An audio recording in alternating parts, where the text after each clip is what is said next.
undisputed championship goes, it has to be Ngannou and Jones, doesn't it, bruv? Like, this has to be. We won't get into it because it's just common sense. It just has to be, bruv.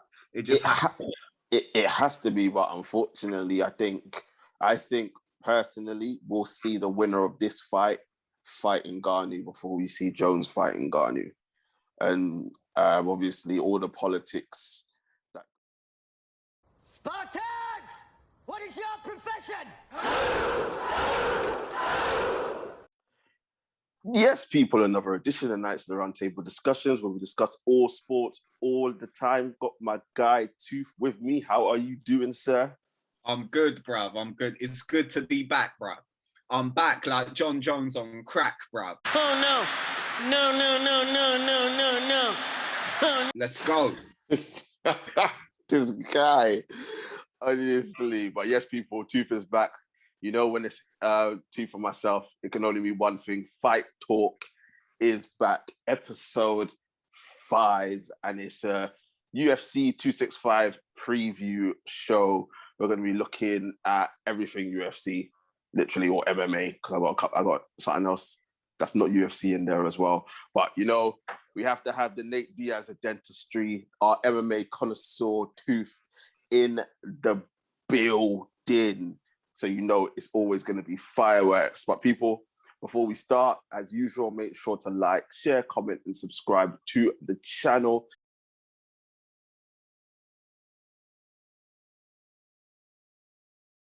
Get them likes up, get them subscriptions up, and tell a friend that we are here. And don't forget to join our social media pages as well. Links are in the description.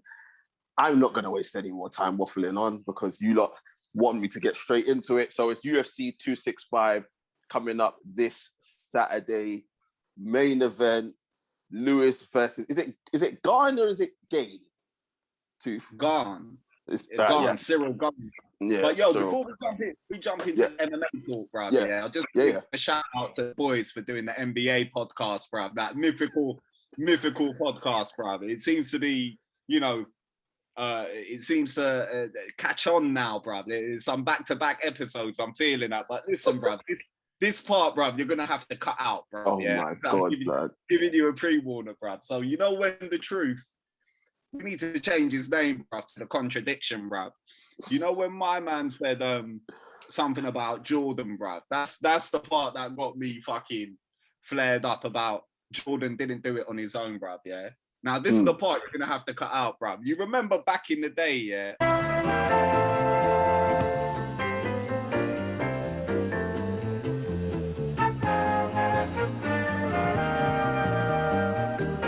But yeah, back to MMA, bruv. I just had to throw that in there. Oh, for those of you who haven't watched the NBA podcast, bruv, make sure you go back and watch that shit, bruv. 100%. There's the plug. Thank you from Tooth.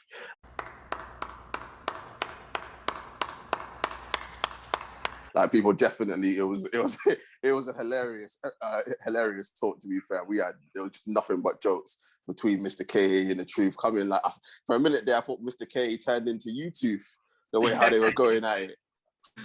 Trust me, bruv. I know, bro. It's good to see him like get opinionated sometimes, bruv. More time, he's like Switzerland, isn't he, bruv? He's just indifferent to everything, bruv. I'm telling you, 100%. But yes, as to say, MMA, UFC 265, Lewis versus. Do you say Gane or Gane? I can't. It's really annoying because I hear some people say Gane and I hear someone say Gane. No, it's Gane. It's Gane. Cyril Gane. Yeah. Cyril Gane. All right, I don't even know why they do it. For the interim heavyweight title, obviously, so whoever wins this goes on to fight Francis for the undisputed heavyweight title. Tooth. Obviously, both fighters are on a streak. I think Derek Lewis is undefeated in 4 since his back-to-back losses to Cormier and who was the other guy? Was it back-to-back? Yes. Yeah, he lost to Dos Santos and Cormier, and he's been on a 4-fight win streak since. Did he lose to Junior? I thought he won that fight. Nah, he lost. Did he lose it? Yeah, he lost. Oh shit! Oh, fuck me. All right, cool. Yeah, Shit. yeah. I didn't know. So yeah, since then he's been in a 4-fight win streak, beating Curtis Blades, Latifi, Ivanov, and Olnik. Is it Olnik? Olenek, yeah. Olenek, yeah. The Boken Drifter, bruv. The Boken. That guy is like 70 years old, bruv. He's still in the UFC, bruv. You gotta respect that, bro. Of course, just man. a walking punching bag, bruv. At this age, bruv. But you know what are you saying? That He's a UFC's version of a journeyman, yeah. Bruv, listen, bruv. When you're Russian, bruv, like, do you know what I mean? You're the last man surviving a nuclear holocaust, bruv. So he's got every right to still be in the UFC, bruv. That's all I'm saying, bruv. But yeah, man. And Cyril Gane undefeated, taking a lot of good guys in his UFC run. So yeah, he beat your guy Rosenstruck, isn't it? Yeah, bruv, my boy, Biggie boy, Rosenstruck, bruv, Jairzinho, bruv. But the thing is with Jairzinho, bruv, if you're not just standing in front of him like a punching bag, he's gonna struggle. Do you know what I mean? But if you stand in front of him, bruv, he's gonna knock you out. No, 100%. Simple as. So I've got time for Jairzinho, bruv, but it's just one of those ones where if he's matched up against a fighter who can move around, he's gonna struggle, bruv. But Gane, you know. What do you think of him? Because obviously, I didn't know. I've only heard of him recently. Obviously, people when it comes to UFC, I'm I would say an armchair fan. Tooth is the philosopher of this shit. So obviously, I defer to him.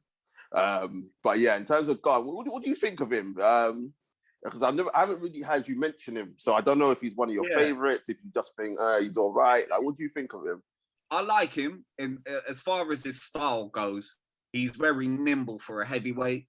He's got a very nice karate-based style, which is something that I really enjoy about him. He's fast. He throws head kicks. He's not your typical Brutus knockout kind of headhunting heavyweight fighter. Do you know what I mean? He's got a bit of everything going on. Do you know what I mean? From what I've seen, the reason why you probably not heard of him and why probably a lot of viewers have not heard of him is because he's been fast tracked in the US. Okay. 100%. 100% been. Where was he before? He was on the European circuit. Okay. Yeah. So there's this sort of notion amongst MMA fans that any fighters that come out of France are basically pussies.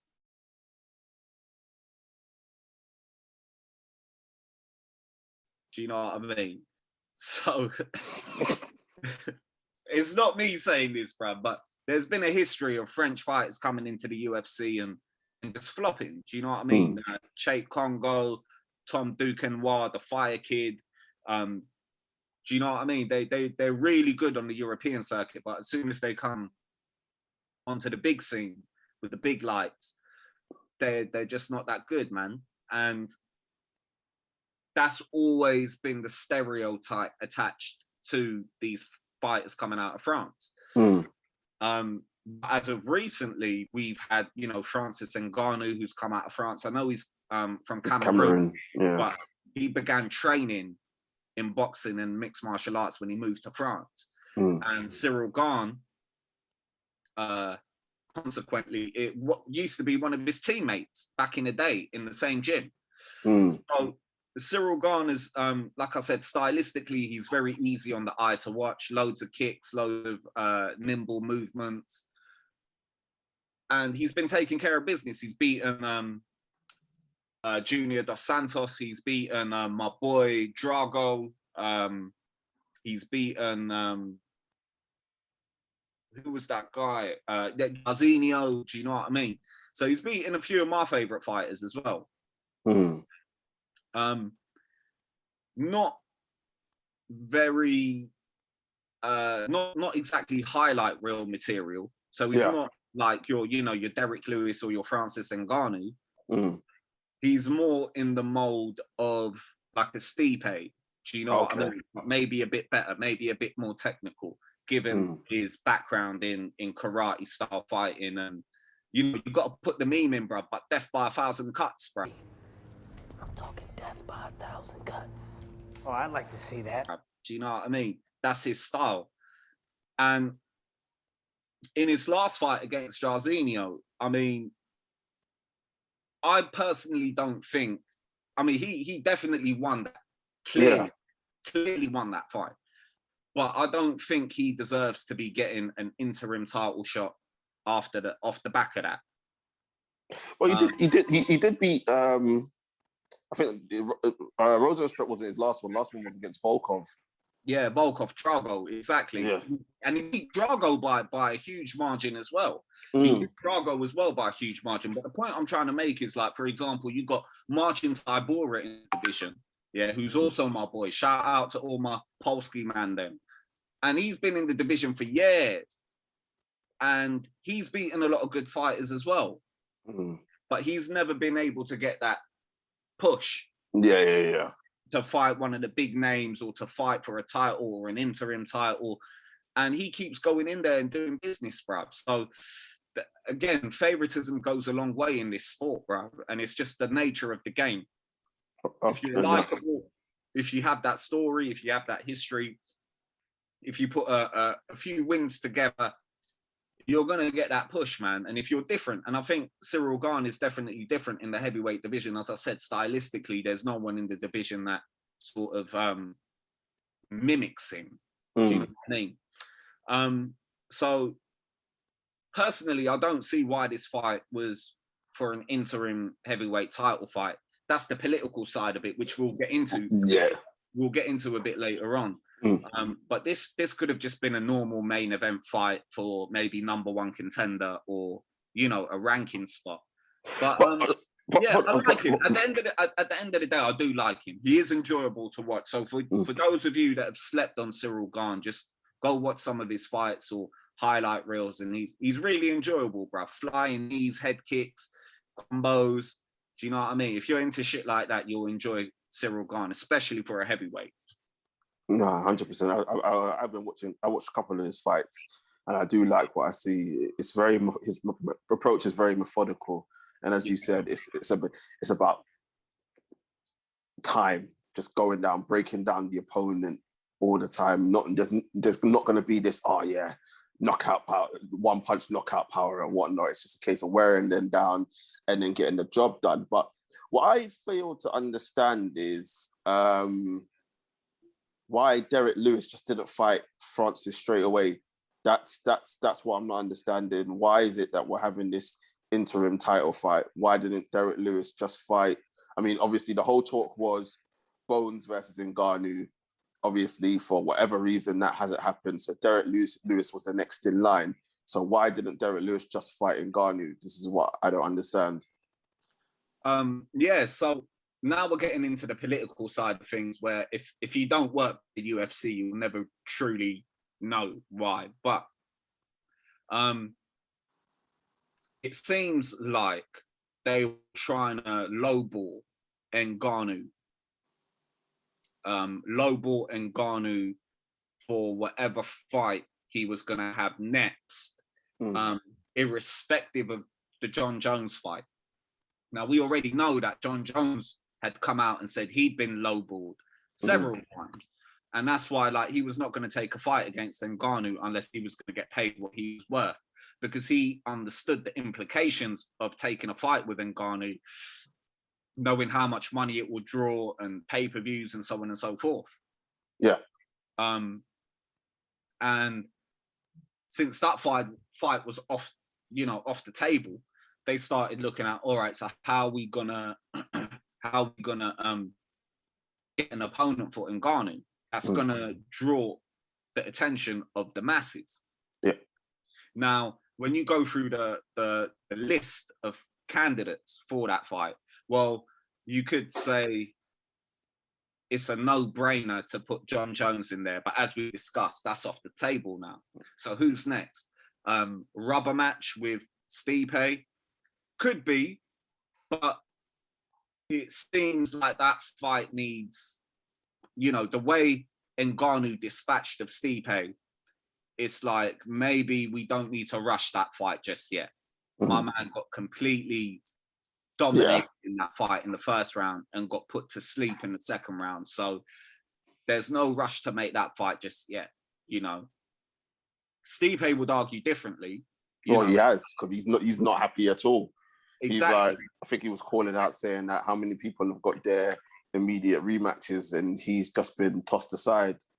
Yeah, absolutely. But at the same time, I do have to agree with Uncle Dana at this stage, where it's like there's no rush to get the rubber match done. Do you know what I mean? There's no rush to sort of complete that trilogy where that will always be on the cards. And Ngannou really deserves this time now to celebrate his time as a champion. So let's give him another fight and see what happens. And that's the thing with the UFC. They have this mentality of, you know, if you want to get paid, you know, if you want to get red panty night Conor McGregor checks, you have to earn it.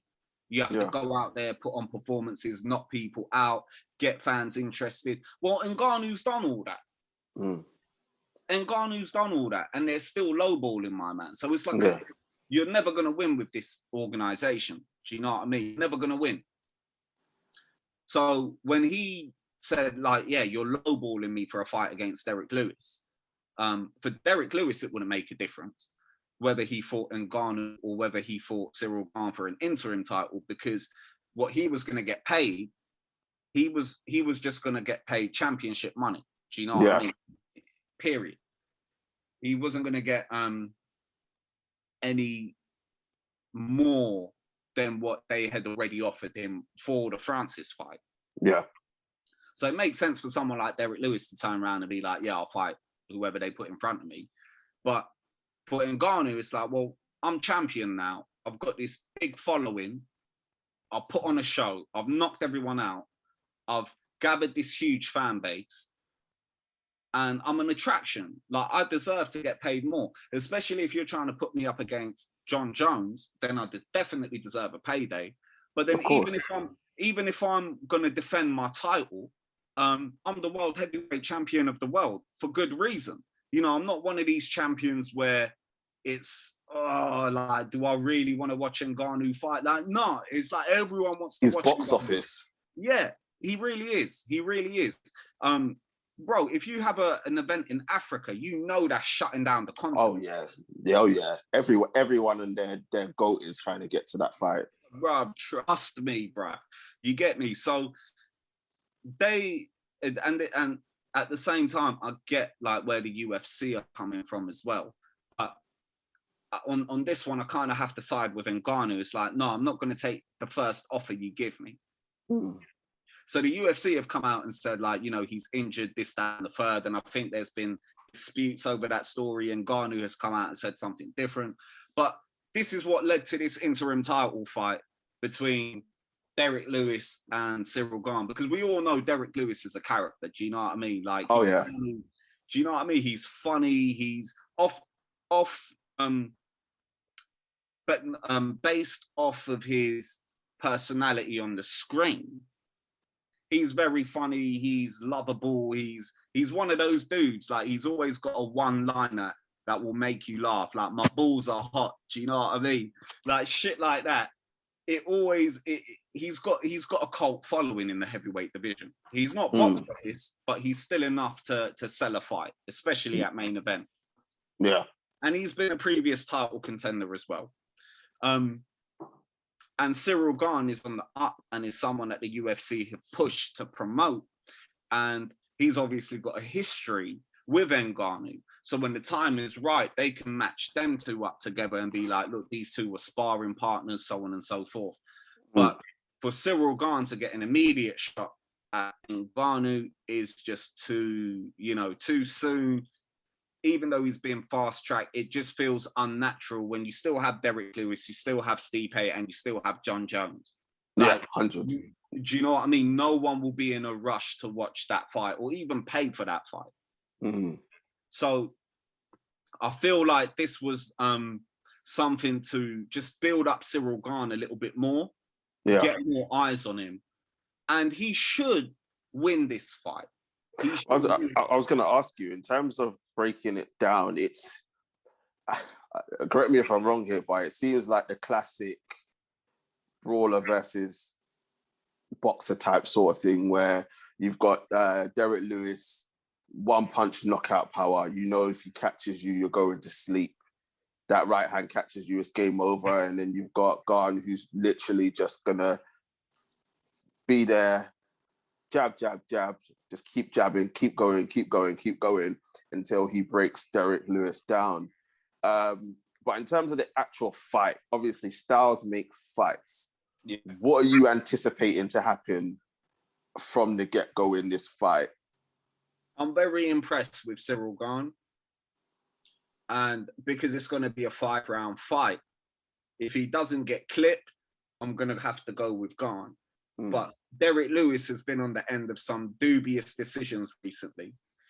His last 2 fights against Blagoy Ivanov, who's my boy as well, shout out all the Bulgarian man then, and against Ilir Latifi, bruv, from Sweden, but he's Albanian originally, so shout out all the Albanian man then as well. I personally think he lost both of those fights. Oh, is it?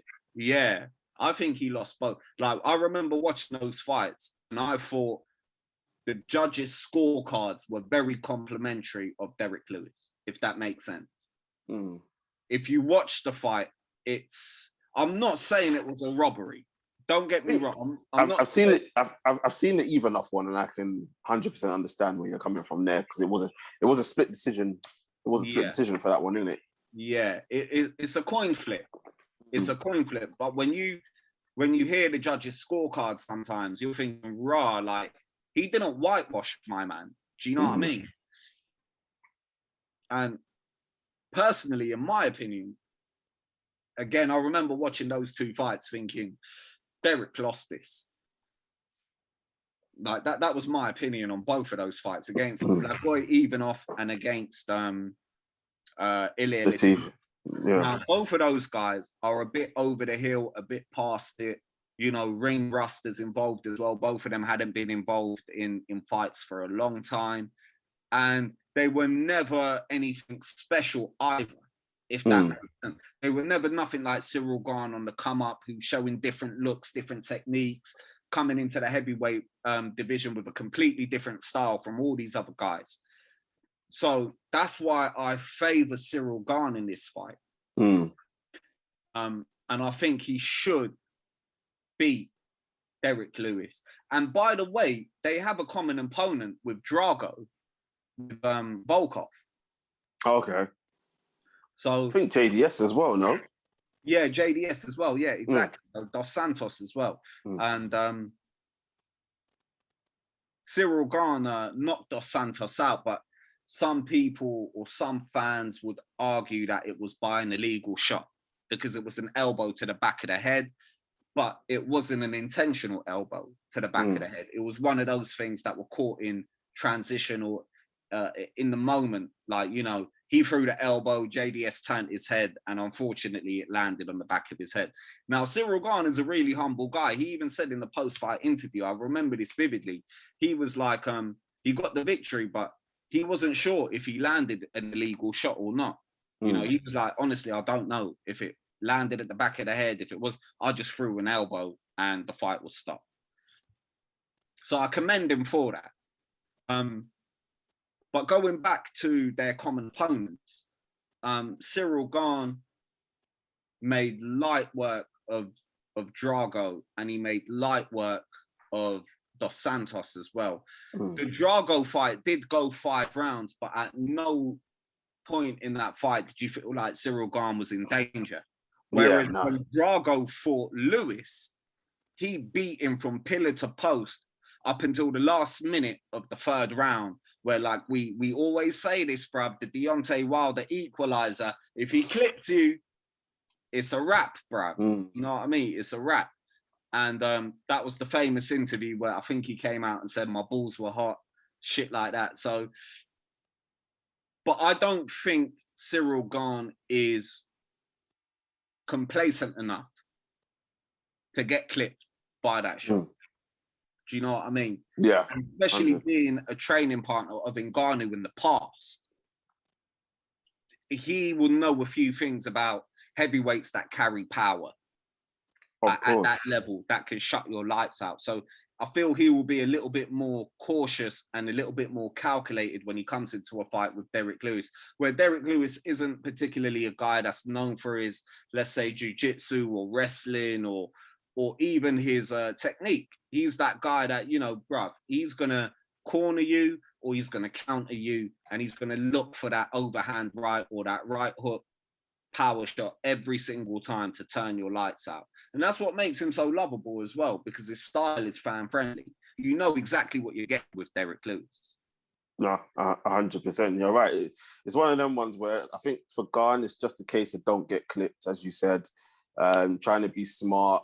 Obviously, he's going to have to work off the back foot sometimes because Derek Lewis is going to keep coming forward and literally just taking him apart piece by piece, round by round, and maybe even get a takedown or two, because I think we've seen that Derek Lewis isn't the most comfortable when he gets on the ground. So that may be an option for Gane to use. But I've got to push you for a result. Obviously, you've been on a roll recently in terms of calling fights. So obviously, who's winning and how and what round?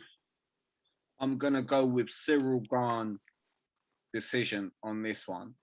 I just think he's too his IQ is, from what I've seen, is much higher than Derek Lewis. I'm not going to rule out a Derek Lewis spectacular knockout after being beaten, you know, for maybe 3-4 rounds, but I just don't see it happening. Again, like I said, Cyril Gane, what he has shown seems to be levels above like the Volkovs of the division or the Ivanovs of the division or the Dos Santoses of the division. He seems like he belongs in that upper echelon in the heavyweights.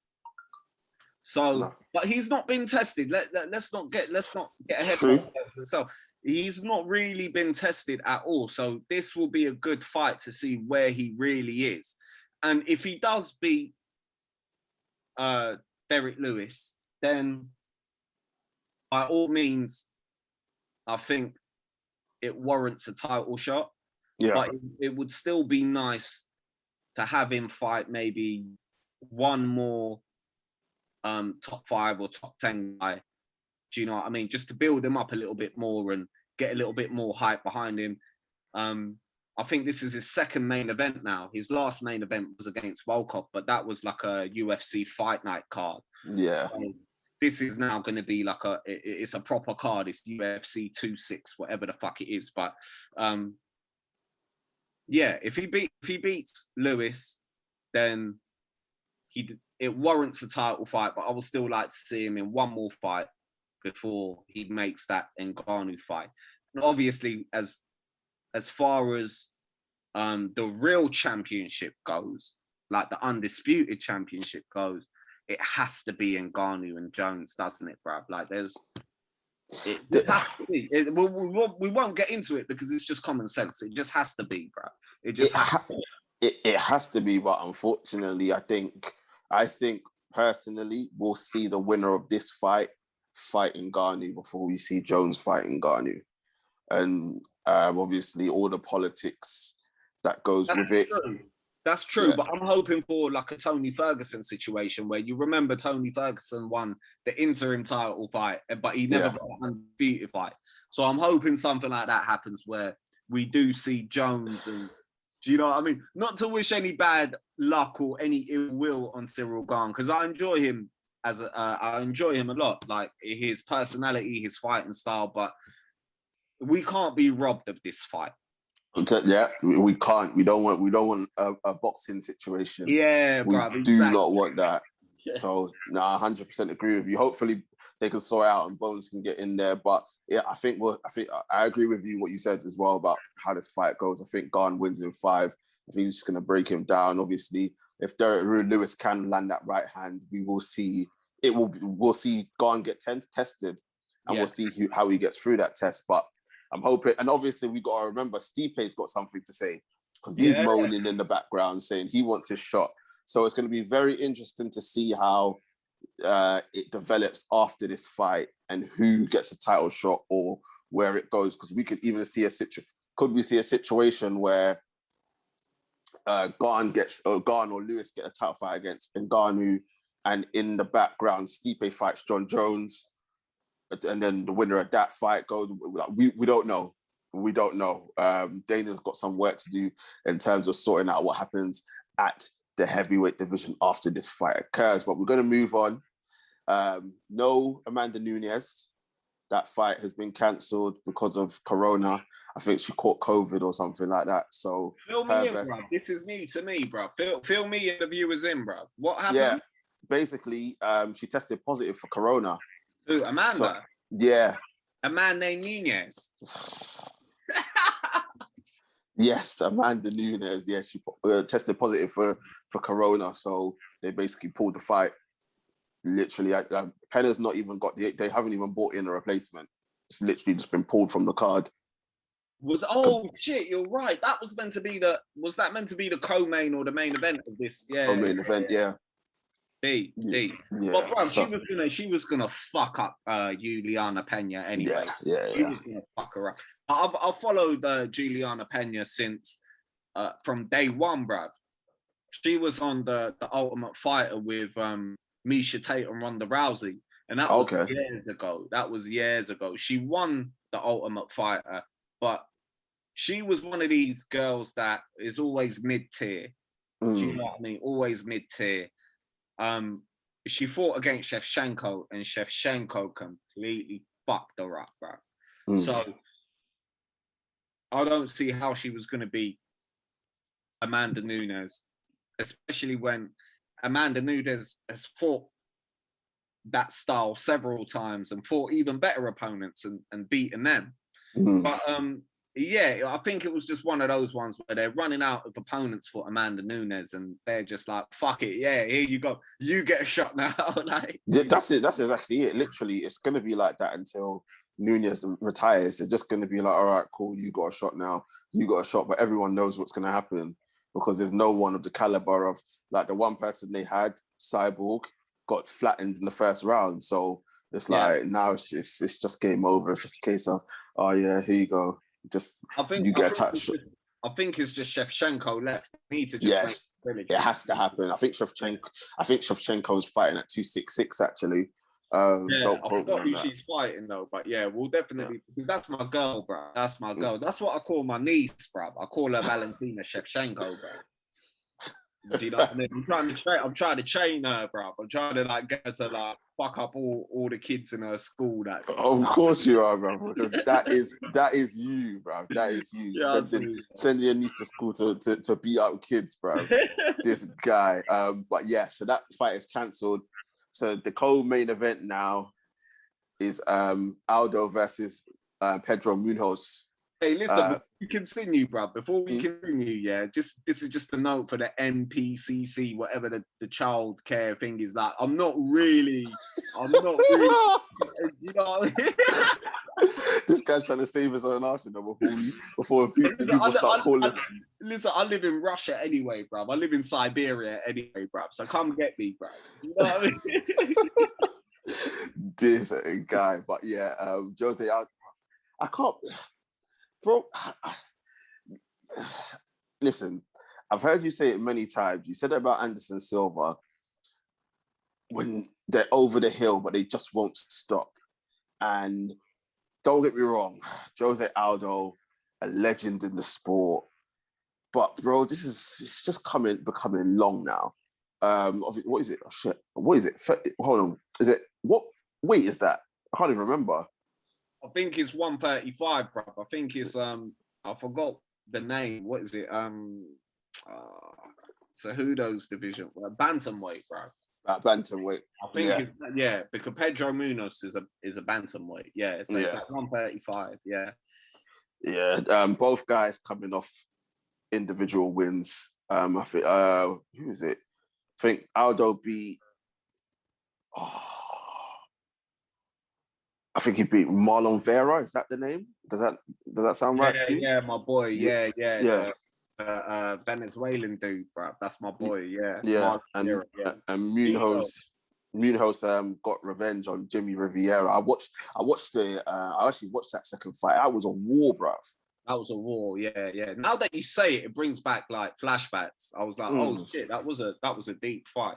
Munhoz is good, man. Munhoz is good, but he's one of these dudes where he needs that breakout victory to get that title shot or to get that sort of he's one of these guys where he will string along maybe one or two great performances together and then get that loss and it just brings him back to square one.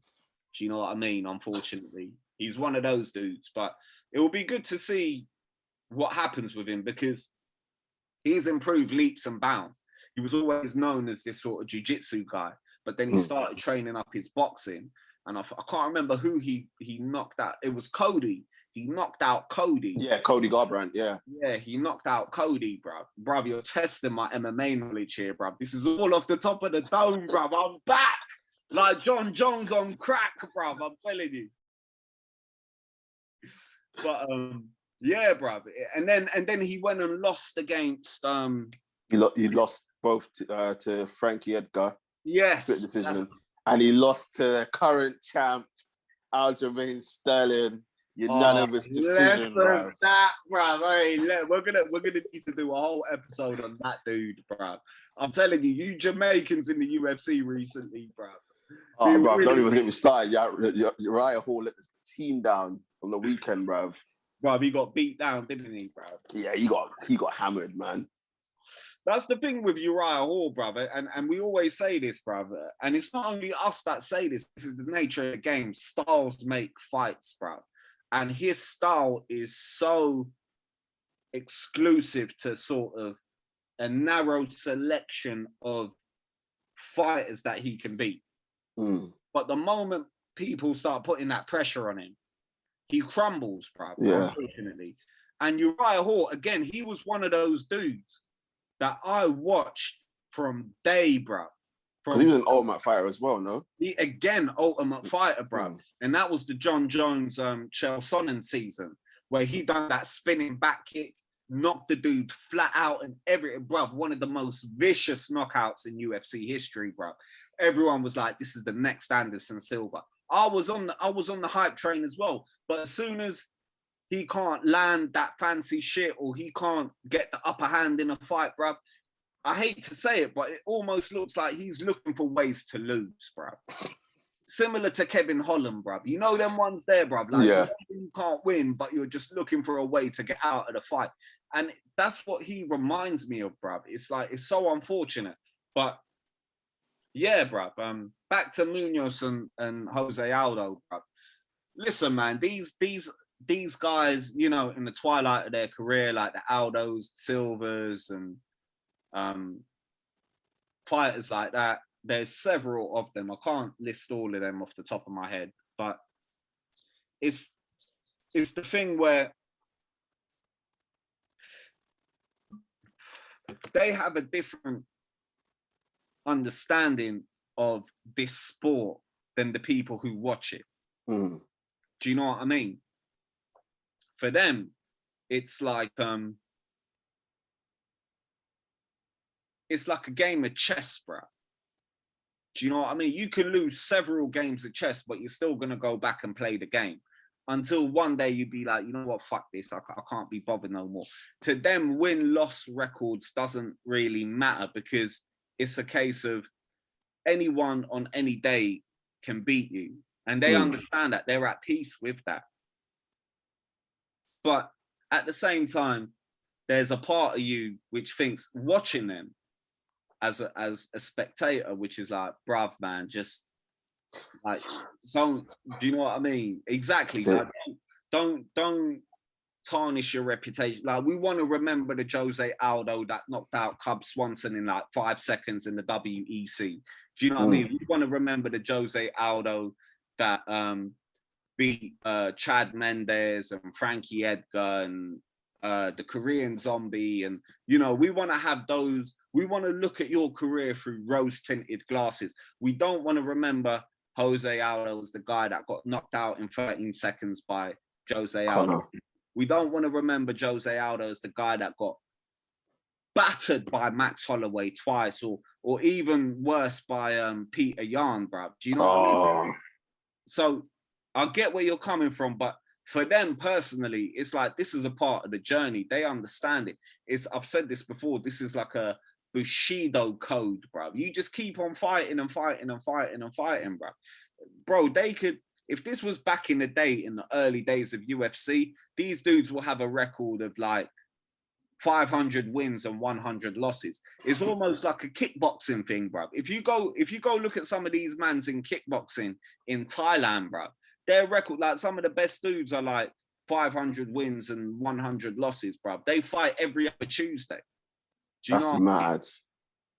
Trust me, bro. Like some of the best dudes have those sort of records, and it's like if Anderson Silva in UFC had the Anderson Silva and Joe Aldo had the opportunity to do that in the UFC. That's what they do. They fight every fucking weekend, bro. It's not about the glory of winning, bro. It is about the test of fighting for them. Do you know what I mean?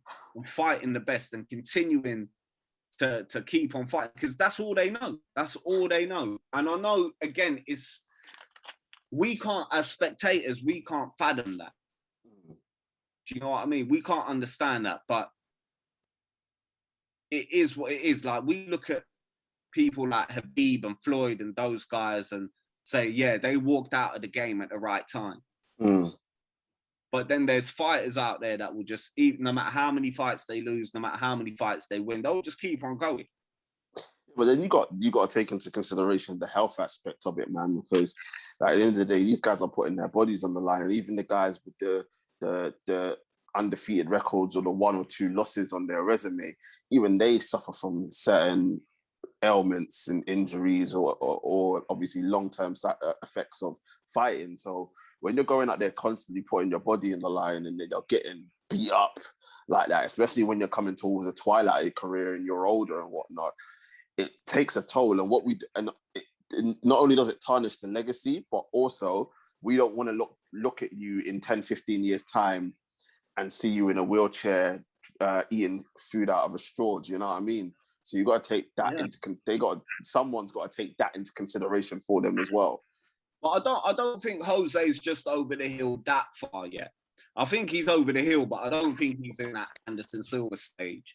Do you know what I mean? Or that Beetle Belfort stage, or that Chris Weidman stage. Do you know what I mean? Because he has won a few fights like he beat Chito Vera.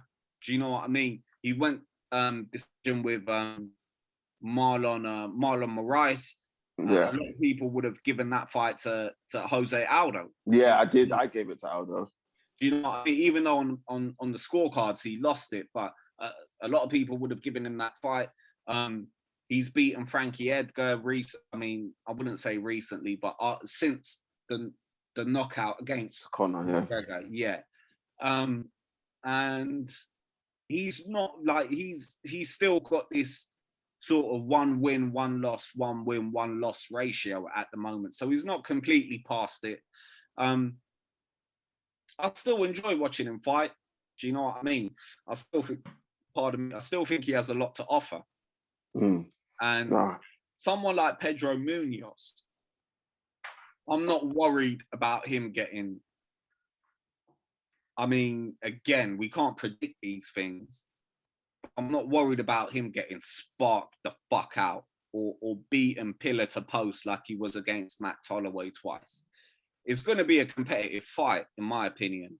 I mean, if it's anything like the Riviera fight, we're in for a treat, mate. Oh, it will be, man. That's what I'm saying. It will. I think it will be a war, bro. I think it will be a war. Even the fight, Jose Aldo versus Jeremy Stevens and Jose Aldo versus Chito Vera, like, we saw flashbacks of the old Jose Aldo in there. Do you know what I mean? So I'm looking forward to that fight. But you're right, bruv. In terms of long-term implications on their well-being and their health and their quality of life moving forward, it's tough, bruv. It's like, look, for these guys, if they're not fighting in the UFC, they'll go to Bellator. If they're not going to go to Bellator, they'll go to fucking bare knuckle FC. If they're not going to do that, they're going to be in the gym training other dudes. Like, fighting is always going to be a part of their life. It's not like once they retire, they're just going to sit out and go into fucking real estate. Like your boy Aljamain Sterling, bro. Do you know what I mean?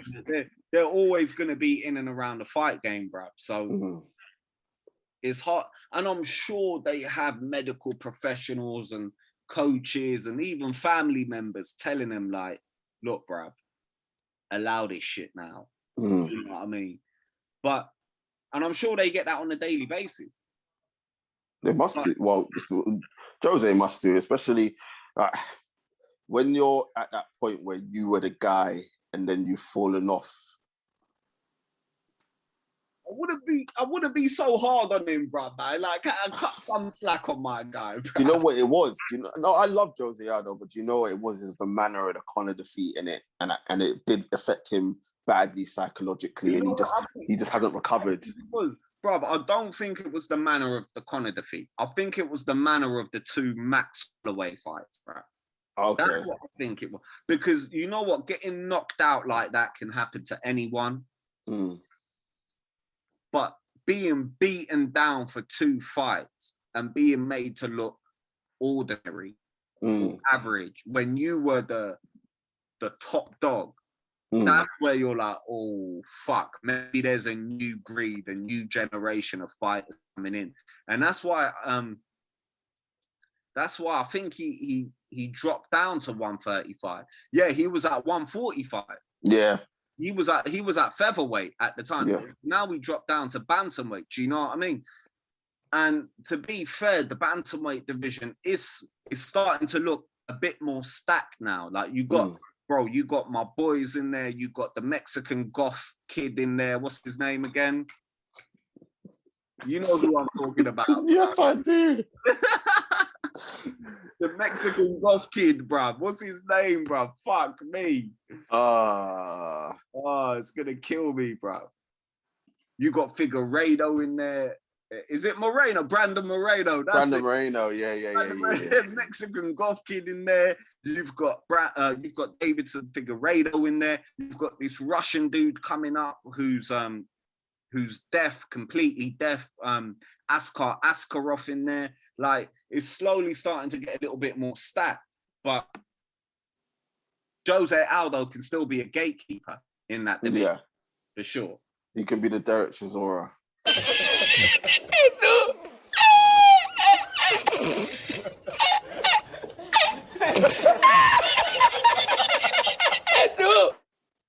Don't say that, bro, man. That's disrespectful, bro. What are you predicting for this fight, though, too? I'm gonna go with Aldo decision, bro. Okay. Yeah. I think Munhoz is gonna beat him. You know what? It's one of those ones, bro. It really could go either way, but I think Aldo's still just got enough to edge it on this in terms of, technically speaking, so in terms of the striking department, there's no doubt who the superior striker is Aldo. In terms of the experience department, there's nothing new that Pedro Munhoz is going to show Aldo. And in terms of the grappling department and the sort of submission department, again, Aldo's been there, done that. Even though on paper, and even though in an individual sport, Munhoz is a much more elite grappler and submission artist. But I feel like in MMA, you can't, it's a difference between just doing jiu-jitsu tournaments and then bringing your jiu-jitsu into MMA, because you need to, do everything. It's not just isolated to one sport. But I'm not gonna be surprised if Munhoz does beat him, and if he does, I would say it's basically due to the youth that he has on his side, and maybe the less mileage that he has as an advantage going into the fight. Whereas we know Aldo has a lot of mileage on him. Do you know what I mean? So I'm still going to stick with Aldo on this one. I still think he has the craftiness to beat someone like Munhoz. I don't think Munhoz is in that level of, you know, someone like Peter Yan or someone like Matt Holloway. Whereas Aldo has shown that he may lose to future champions like Yan and like Holloway, but against the other guys, he's held his own. 100%, 100%. Finally, too, I just wanted to pick your brain about something. Obviously, you are MMA connoisseur, but I don't know if did you pay any attention to the Bellator event? Yeah, absolutely, bro. Pitbull versus AJ McKee. Yeah, bro. Yeah, bro. Obviously, we've had people. Vicious. If you've been following Fight Talk, you know that Tooth had mentioned Pitbull before to do with Chandler. Obviously, he beat Chandler, but on the weekends, AJ McKee, bruv. Yeah. They're calling him the Floyd Mayweather of MMA. Yeah, bro. Literally head kick to the head, uppercut. Then he thought he won, and then got him with a standing guillotine, and obviously beat Pitbull. I think that's the first time he's lost since 2016. So ended his streak. He's 18-0 in Bellator, longest win streak, longest submission streak in Bellator history.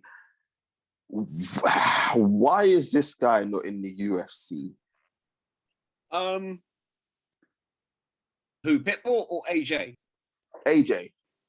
I know you said Pitbull could be in UFC as well, but specifically AJ. Why is AJ not been in the UFC? If you look at, obviously, the streak that he's been on at Bellator, we've seen Michael Chandler come across. Obviously, Michael Chandler's got a massive following in Bellator that obviously transitioned into the UFC.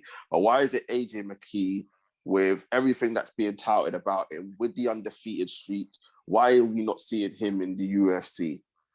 I just think it was he just flew under the radar, and Bellator were the first to snap him up. And as we know about Bellator athletes that do come over to the UFC, they don't come over immediately, bro.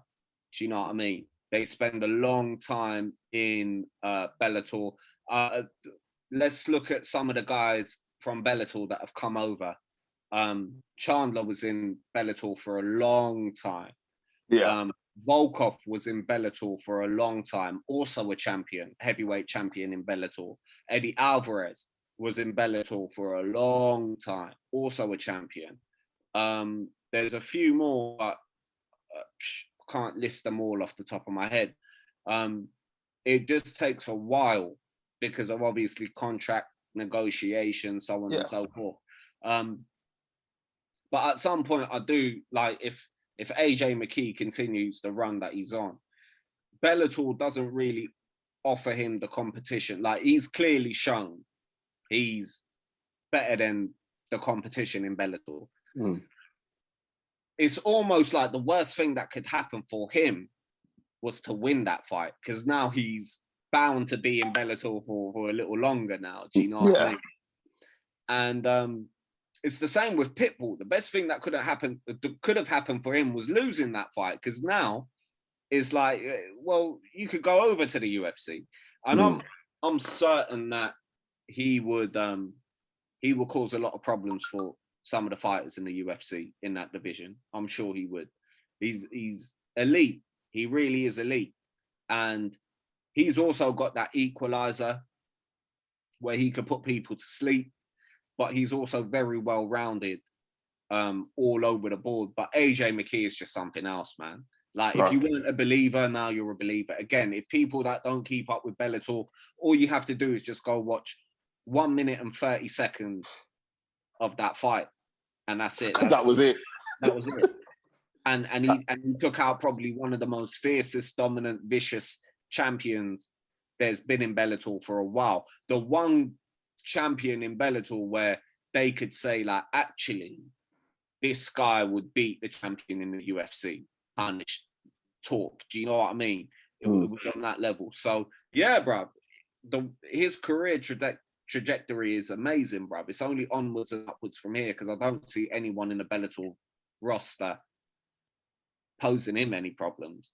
So no, 100%. What I wanted to ask you is, Bellator has been seen as what kind of the TNA to the WWE. Yeah. But is the level of competition, the level of fighters that Bellator are getting now, are they small, starting to close the gap between them? Obviously, we know UFC is the elite, but is Bellator transitioning from being the TNA to the AEW, where the competition still isn't as good as the UFC, but it's no longer considered a joke of a franchise now, of an organization? Sorry, I love the wrestling. I love the wrestling references, bro. No, Bellator's always been legit. Do you know what I mean? It's always been a legit organization, bruv. They've always had good fighters. Like a lot of good fighters have come out of Bellator, man. Volkov, Chandler, Eddie Alvarez, AJ McKee, the Pitbull brothers, Michael Venom Page, Douglas MVP. He's another one I'm surprised never got into the UFC. I know obviously he lost to Lima. That rematch is coming in October. Tu and I will be previewing that. Yeah, but he was another one I'm surprised didn't get into the UFC. Oh, you know MVP's from Ends as well, bro. Yeah. He's local, bro. He's Queen's Park, bro. Oh, is it? South Kilburn. Yeah, I knew he was Northwest. I didn't know where though. Yeah, Northwest, bruv. All day, every day, bruv. Represented. His bang, gym. Bang. Yeah, bruv. Shoot Fighters gym is Wembley, bruv. Wembley stand up, bruv. Wembley in this bitch, bruv. Taking over, bruv. But yeah, man, he's a local dude. But yeah, Bellator have got good fighters. The problem with Bellator is they don't have depth. They just don't have the depth for fighters. So for every one fighter that is, you know, potentially a future superstar or potentially an elite fighter in their weight class or top 5 in the world, top 10 in the world, they have a bunch of fighters which are just not there yet. Do you know what I mean? And it just goes to show because, you know, who's MVP fought and beaten that you can be like, rah. Do you know what I mean? Or who has AJ McKee beaten other than Pitbull, where you could be like, rah. I mean, the only guy you could really throw in that list is Pitbull because he's beaten Chandler, he's beaten loads of guys. But then Benson again, Henderson. Yeah, Benson Henderson's, guys like that. But again, at the same time, it's like in the UFC, it's a whole different ball game. Yeah, like, those guys are really top 10, top 5, and we've seen that the Bellator guys come over and not really have the impact that they've had in the UFC that they've had in Bellator. Whereas in Bellator, they may have been champions and they may have been the boogeymen or undefeated or the main attraction. But when they come over to the UFC, they're not that guy. Do you know what I mean? They're just not that guy. But yeah, as far as, you know, we all know the UFC is the gold standard, bro. Yeah. It's the gold standard, point blank, period. But Bellator is, you know, the B list. And that's the only way of looking at it. But they've got good fighters in there, man. Yeah. So, I mean, AJ McKee's going to be with Bellator for a little while now after winning that title. And he just has to wind down his contract. And I'm sure the UFC will be offering him something, given the hype train that's around him now after being and Pitbull, I think the next move for him will be just like wind down your contract with Bellator unless they throw you a shitload of money, unless they offer you a significant amount of money more than the UFC. Otherwise, join the UFC and start picking off the guys there, because I definitely think he's got the ability to. Oh, yeah, Pitbull you're talking about? Yeah, Pitbull. I think Pitbull's got enough to be some of the guys in his division in the UFC. But it remains to be seen. He might, like, you know, Bellator. The one thing Bellator have over the UFC is the money. Believe it or not. Oh, is it? Yeah, they've got a shitload of money, bro. Bellator have a shitload of money. Who's backing them? Who's backing them? Do you know? Viacom, which is Oh, yeah. So they've got that Viacom money. So I don't know fuck all about Viacom, but yeah, there you go, bruv. I guess it's some international conglomerate corporate organization. So they've got a shitload of money. And that's why they're so, you know, they throw cash at ex-UFC fighters like Rumble, Yoel, Gabe Sarsi, Rory McDonald, Benson Henderson, all these guys. Cyborg as well. Yeah, Cyborg. They just throw money at them. And they're like, yeah, come over to Bellator. We know where the B list, you know, organization of MMA, but we got the money. Do you know what I mean? So it'll be interesting to see. But yeah, AJ McKee, a lot of bright things. He's got a bright future ahead of him. That's for sure. 100%. And people, as Tooth said, if you haven't seen it, go on to Bellator 263 and you will see a minute and 30 seconds is all it took to be a guy that had been dominating the featherweight division at Bellator for 5 years plus. But people, that is it from us. Another fight talk done. Another what I'm talking about. Another, what's the word I'm looking for? Another plethora of information that's given to you. Let us know what you think in the comments. Who is going to win? Is it going to be Lewis? Is it going to be Gane? Is it going to be Aldo? Is it going to be Munhoz? Should Aldo retire after this, honestly? Like, really and truly, should he retire after this? And let us know what you think. Are Bellator closing the gap small on the UFC, or are they forever destined to be the B-side in the MMA world? Let us know what you think in the comments. Before we go, don't forget to like, share, comment, and subscribe to the channel. Get them likes up. Let everybody know what's going on. Tell a friend. Tell a friend. I want to say thank you very much to my guy, Tooth. Thank you very much, sir. Say, bruv, always a pleasure, man. Always a pleasure. Indeed. It's always a good one with Tooth. Coming up, hopefully, we're gonna have a special. We don't know what it is yet. That's coming up. I think more than likely it will be some form of combat sport where we'll have the Truth and Tooth going at it. Don't know if it's going to be Age of Wilder Fury or if it's going to be MMA versus boxing. We haven't quite decided yet that. Well, you've got to get your boy ST, SJT, ABC, 1, 2, 3, LGBT.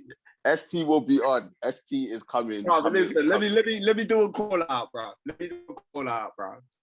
In proper Nate Diaz fashion, bro. ST, you've taken everything I've worked for, motherfucker. I'm gonna fight your ass next, bro. Bring it on, bro. Bring it on. All due respect, bro. ST, I've heard you know your shit about boxing. I heard you know your shit about combat sport. And in the most humble way, bro. Do you know what I mean? This is an invitation for you to come on and let's do it, man. Let's get it on, bro. 100%. ST will be on soon. He'll be coming on soon. Well, he's gonna be with me at some point this week because we're gonna wrap up the athletic side of the Olympics. But then after that, we're definitely going to get him on with Tooth about combat sports, probably within the next week or two. We shall see. Also, next week, they're going to have the review show for UFC 265. And also, the Premier League's going to be back. So we're going to have to do all of that as well. So I can't believe football's back already, bruv. It's actually quite depressing. I've enjoyed not talking about it. Yeah, hey, trust me, bro. Trust me. Do you know what I mean? I think it was the Euros that just occupied that whole. Yeah, that's exactly it. So the Euros occupied about 4 weeks of us doing something else. We could have been doing something else. But yeah, people. So much more content coming up. So make sure you stay tuned and look out for those. But people, thank you very much for your time. Stay safe out there. And we shall see you very, very soon. Peace. Peace.